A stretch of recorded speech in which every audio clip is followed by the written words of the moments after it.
Polres Cirebon Kota melakukan pemeriksaan internal terhadap kendaraan pribadi para anggotanya saat apel pagi pada Selasa 23 September 2025. Propam memeriksa kap mesin hingga kabin untuk memastikan tidak ada strobo dan juga sirine yang terpasang. Diketahui kebijakan ini muncul setelah banyaknya protes masyarakat hingga memunculkan gerakan anti sirine dan strobo. Untuk informasi selengkapnya, Tribuners, kami telah terhubung dengan jurnalis Tribun Cirebon, Eki Yulianto. Silakan rekan Eki dengan laporan Anda. Ya, baik. Terima kasih Iraka. Selamat siang menjelang sore Tribun. Sahabat, saya laporkan dari Kota Cirebon, Jawa Barat, di mana suasana di halaman Mapolres Cirebon Kota pada Selasa tanggal 23 September 2025 tadi pagi terlihat berbeda dari biasanya. Sebelum apel dimulai, setiap anggota yang datang dengan mobil pribadi diberhentikan di pintu masuk.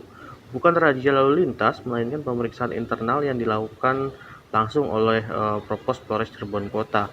Di bawah pimpinan Kasih Propos AKP Sukino, para petugas memeriksa mulai dari bagian kap mobil hingga ke dalam kabin. Pemeriksaan itu dilakukan untuk memastikan tidak ada anggota yang memasang strobo maupun sirine di kendaraan pribadinya. Nah, dari pantauan di lapangan hingga apel dimulai tidak ditemukan adanya pelanggaran. Pihak kepolisian menegaskan bahwa langkah ini dilakukan sebagai bentuk keteladanan kepada masyarakat. Pemeriksaan tersebut menjadi tindak lanjut instruksi Kakor Polri terkait pembekuan sementara penggunaan sirine dan strobo di jalan. Kapolres Cirebon Kota AKBP Eko Iskandar menyampaikan bahwa pihaknya bahkan sudah melakukan evaluasi lebih dulu sebelum kebijakan itu diberlakukan secara nasional.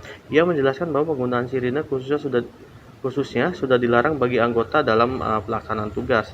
Meski demikian, ada pengecualian tertentu yang tetap diperbolehkan, misalnya ketika petugas harus segera mendatangi tempat kejadian perkara, seperti kebakaran, tindak kriminal yang membutuhkan kecepatan, atau saat menolong korban kecelakaan lalu lintas. Itu pun harus melalui persetujuan Kasat Lantas maupun Kapolres. Kapolres juga mengingatkan bahwa aturan mengenai kendaraan prioritas sudah jelas tertuang dalam Undang-Undang Nomor 22 Tahun 2009 tentang lalu lintas, termasuk soal pengawalan pejabat daerah yang kini diarahkan agar lebih tertib, tidak mengganggu dan tidak mengambil hak pengguna jalan lain.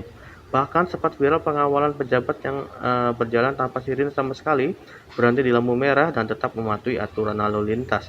Eko menegaskan bahwa kebijakan ini bukanlah keputusan mendadak.